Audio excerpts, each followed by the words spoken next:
안녕하세요. 해드림 부동산입니다. 최근에 국세청으로부터 안내문을 받아보신 분들이 계실 텐데요.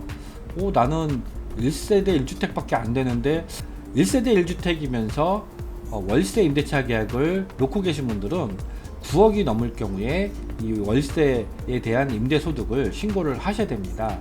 그래서 주택임대 사업자 등록을 해야 된다, 이런 안내문이라고 생각하시면 되겠습니다. 자, 그러면 어떤 경우에 주택임대사업자 등록을 해야 되고 또 관련된 소득신고를 해야 되는지 관련된 내용을 살펴보도록 하겠습니다.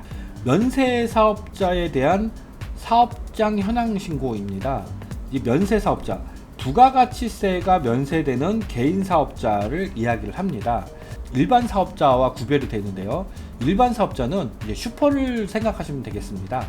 우리가 슈퍼에서 어떤 물건을 사면은 보시면 부가가치세 포함이라고 되어 있습니다. 부가가치세가 10%이거든요. 그래서 이 슈퍼를 운영하시는 분들은 일반 사업자로 해서 이 10%에 대한 부가세를 내게 되어 있습니다. 하지만 이 면세사업자, 부가가치세가 면세되는 사업자들은 이 부가가치세를 내지 않아도 되는데, 의료 쪽에 계신 분들, 그리고 학원 관계된 사업을 하고 계신 분들, 여기에 이제 과외라든지 교습소도 여기에 해당이 된다라고 말씀드릴 수가 있겠고요. 그리고 농축, 수산물, 도매, 소매 하시는 분들, 그리고 연예인들, 주택임대사업자도 여기 포함이 됩니다. 기타 부가가치세가 면제되는 재화 또는 용역을 공급하는 모든 사업자가 여기에 해당이 된다고 볼 수가 있겠습니다. 자, 여기 이제 매출이랑 매입 제공 자료도 첨부를 하시면 되겠는데요. 신용카드 쓰신 내역, 현금 영수증, 그리고 전자계산서 발급자료, 자, 이런 부분들이 되겠고요. 매입 자료도 역시 전자계산서, 전자세금계산서, 이런 자료들이 되겠습니다. 임대사업자 하면은 상당히 혼돈스러운데요. 크게 두 가지가 있다, 이렇게 생각을 하시면 되겠습니다. 첫 번째 임대사업자는 소득세법에 기반한 임대사업자인데, 일정 조건에 해당되시는 분은 의무적으로 등록을 하셔서 소득에 대한 부분을 신고하셔야 됩니다. 그러니까 현재 월세나 전세를 주고 계신 분들이 만약에 해당이 된다라고 하면은 관련된 통지문을 받으셨을 것이고요. 의무적으로 가입을 하셔야 됩니다. 그리고 이제 두 번째는 장기 일반 주택임대사업자라고 많이 이야기를 하는데, 구청에 등록하는 주택임대사업자가 있습니다. 자, 이런 분들은 임대료를 5% 이상 올릴 수가 없고, 그리고 8년 동안 임대 의무기간이 주어지는데요. 구청에 등록을 하시고, 그리고 또 세무서에도 등록을 하셔야 됩니다. 이 장기 일반 임대사업자로 등록을 하시는 이유는 여러가지 세금 혜택이 있기 때문에 많은 분들이 등록을 하셨었죠.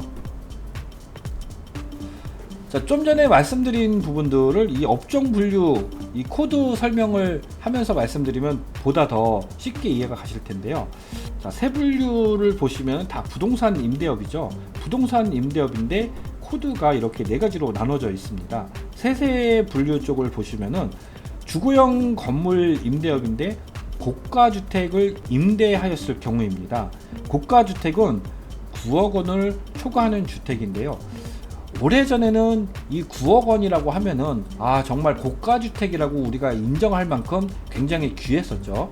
그런데 요즘에는 가격이 많이 상승하다 보니까 사실 9억이다라고 하면은 고가주택인가, 이런 좀 의구점이 들을 정도로 많이 최근에 가격들이 상승을 한 상태이죠.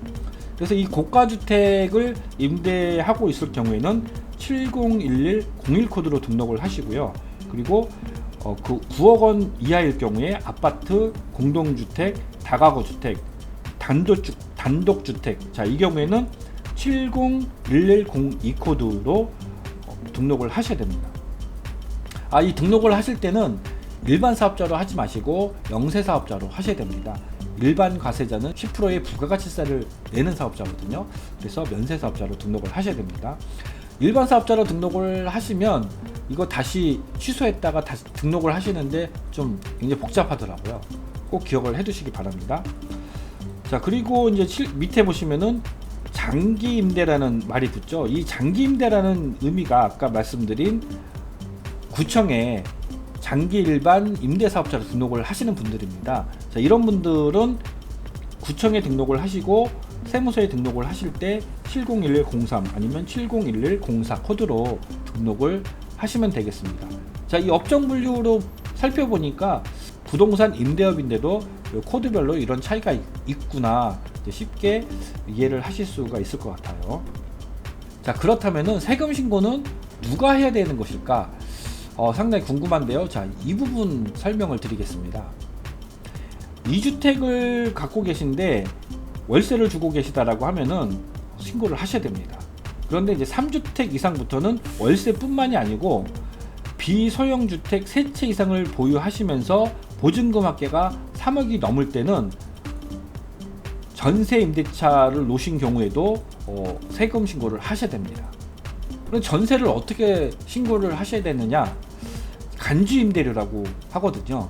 계산하는 공식이 국세청 홈택스에 안내가 되어 있습니다. 그래서 간주 임대료를 계산하셔서 세금 신고를 하시면 되겠습니다.